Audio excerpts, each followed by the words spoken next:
Hello everyone. ये वाला जो टॉपिक है ये थोड़ा इंटरेस्टिंग भी है, थोड़ा टेक्निकल भी है।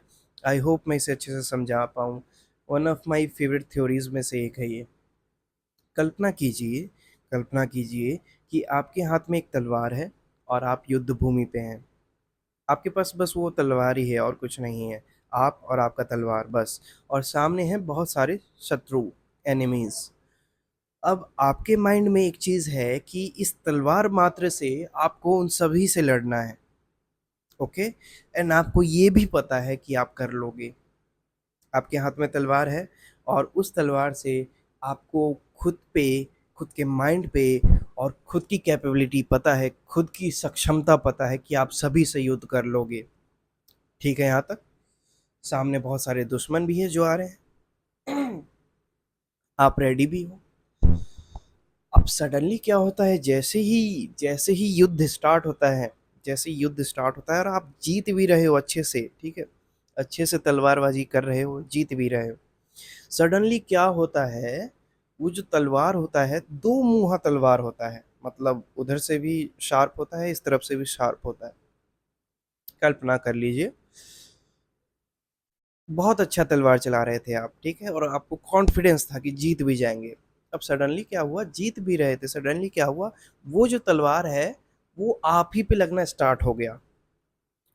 इसमें आपकी गलती नहीं थी, उस तलवार की इच्छा थी, उसमें उसकी इंटेंशन थी, ठीक है।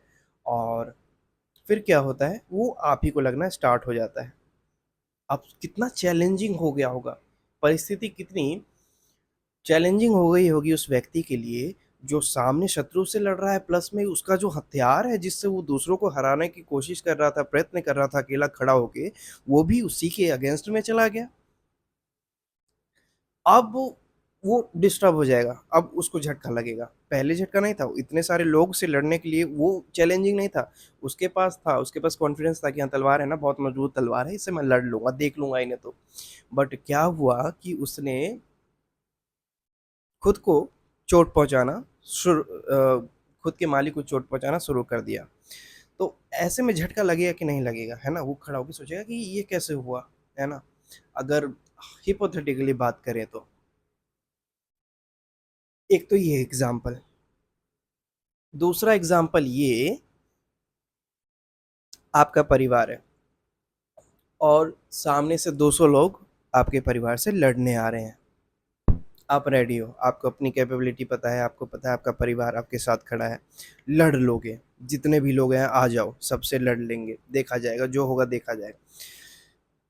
आपको ये पता है कि जीत जाओगे। Mentally you are very strong, very very strong. अब वो आते हैं, आपको पता है, आप हो खड़े, आपके पीछे आपका परिवार खड़ा है, मिल के लड़ लेंगे अच्छे से, देख लेंगे सबको, जो भी है। Doesn't matter the size, doesn't matter their brain, कुछ मैटर नहीं करता, आपको पता है जीत जाओगे, आपको खुद पे कॉन्फिडेंस है। ओके। लड़ाई स्टार्ट हुई, आप सबसे आगे थे, आप लड़ रहे थे, आपके पास कुछ प्लान था, plan A, plan B, plan C. Plan A ये था कि बाकी पीछे रहेंगे बैकअप के लिए और आप लड़ेंगे उनसे। और जैसे ही आप थोड़ा सा दबने लगे, तैसे ही प्लान बी, पीछे से फैमिली कोई अटैक कर रही है, कोई कुछ कर रही है, ऊपर से कुछ डालेगी, वो डालेगी, तीर चलेगा, समथिंग लाइक दिस। ऐसा हमने प्लान किया हुआ था प्लान ए से बी तक जाने में, ठीक है। तो प्लान ए में जब मैं लड़ रहा था सबसे, या फिर जब आप लड़ रहे थे सबसे, थोड़ा सा वो भारी पड़ गया। जैसे भारी पड़ गया, मेंटली आई वॉज स्ट्रांग और यू वर स्ट्रांग। आपने क्या किया, प्लान बी की तरफ सडनली आप गए, कि फैमिली को बोला, कि सिग्नल दिया कि हाँ this is the right time, कि तीर छोड़ो। अब फैमिली ने क्या किया, पीछे से आप ही के ऊपर तीर छोड़ दिया, पीछे से आप ही पे अटैक कर दिया, पीछे से आप ही पे प्रहार कर दिया। झटका लगा, ये वाला जो झटका होता है, ये वाला, कि आप रेडी हो, आपके माइंड में ये थॉट आया ही नहीं, बिल्कुल आया ही नहीं, आप रेडी थे लड़ने लड़ने के लिए सबसे। Because how this world function, it is one v society, one versus society, ठीक है। तो ये ऑलवेज ऐसे फंक्शन करता है कि हर व्यक्ति को ईच एंड एवरी इंडिविजुअल, इस सभी एक व्यक्ति को पूरी सोसाइटी से फाइट करना पड़ता है। हमसे पहले भी हर व्यक्ति ने फाइट किया सोसाइटी से, अभी भी कर रहे हैं, आगे भी करेंगे, ठीक है।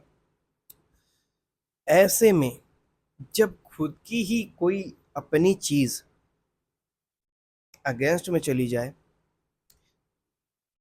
अनएक्सपेक्टेड हो जाए, जो एक्सपेक्ट ही ना किया हो, जो उम्मीद ही ना हो, तो झटका लगता है।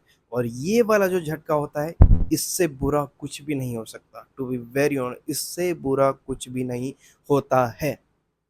This is my personal experience. आप जो प्लान करो किसी व्यक्ति के साथ, ऐसी चीज़ें ऐसे होंगी, चीज़ें ऐसे होंगी, चीज़ें ऐसे ऐसे ऐसे ऐसे होंगी, और सडनली वही व्यक्ति आप पर अटैक कर दे, उससे बुरा कुछ नहीं। आप डगमगा जाओगे। कितने भी मेंटली आप स्ट्रांग हो, कितने भी फिजिकली आप स्ट्रांग हो, मेंटली फिजिकली सब आपका हिल जाएगा, बिकॉज वो प्लान में था ही नहीं, और ना ही आपने सोचा था, ना ही आपके माइंड में आया था। और जो माइंड में आया ही नहीं और ऐसी जगह से कुछ मिला, वो जो झटका है सबसे बुरा। तो जैसे वो युद्ध भूमि पे वो व्यक्ति जो तलवार से लड़ रहा था, तलवार उसके अगेंस्ट में जैसे ही गया, उसको झटका लगा। अब क्या करूं, एक तो इतने सारे एनिमी, ठीक है। वो नम हो गया, उसको अब कुछ समझ में नहीं आएगा पहले, है ना। उसको समझने के लिए टाइम लगेगा, टाइम लगेगा, फिर कुछ होगा तो कुछ किया जाएगा। जो भी वो सोचेगा कि मतलब अब क्या करूं, तो वो किसी दूसरे की तलवार छीनेगा या फिर कुछ ऐसा कुछ करेगा, मतलब। लेकिन उस टाइम पे तो उसको झटका लगा होगा कि अरे सडनली मेरे को कैसे लग रहा है, ठीक है। वैसे ही तो उसमें क्या हुआ, वो जो तलवार था उसका अपना था, उसको अपने से ही चोट लगी, दूसरों की चिंता नहीं थी उसकी। लेकिन जैसे ही उसको अपने से लगा, उसको झटका लगा, फिर उसको संभालने के लिए टाइम चाहिए होगा। वैसे ही इस परिवार वाले एग्जाम्पल में, परिवार ने जो उसके व्यक्ति के साथ किया, उसको भी, उसको सोक करने में थोड़ा टाइम लगेगा, झटका तो लगा। अब वो सोचेगा कि भाई क्यों ही कर रहा हूँ मैं, ठीक है। जब मेरे अपने ही मेरे अगेंस्ट चले गए, तो मैं किस लिए फाइट कर रहा हूँ, क्यों कर रहा हूँ फाइट में। ये जो एक्सपीरियंस होता है बहुत बुरा होता है, and I don't think so. ये एक व्यक्ति को, मैं कहूँगा, एक व्यक्ति को लिविंग डेड बॉडी बना देता है, ठीक है। जीवित मृत व्यक्ति, जीवित मृत व्यक्ति, ठीक है।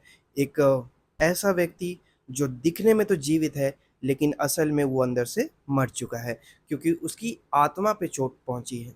और वो जो चोट है सबसे बुरी, सबसे बुरी, ठीक है। शरीर का जो चोट है उसमें कोई दिक्कत नहीं है, आपके हाथ कट गए आप सर्वाइव कर जाओगे, पैर कट गया सर्वाइव कर जाओगे, जो भी कटा सर्वाइव कर जाओगे, if you are mentally stable and mentally strong.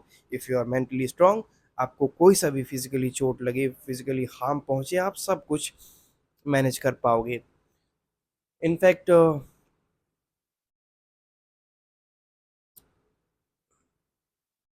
कहीं से मेंटल हर्ट मिले, वो भी आप झेल लोगे, लेकिन सोल पे, आत्मा पे जो चोट पहुंचती है, वो इसी एग्जाम्पल से हमें समझ में आता है कि कैसे ये चोट पहुंचती है और कितनी खतरनाक ये चीज़ हो सकती है।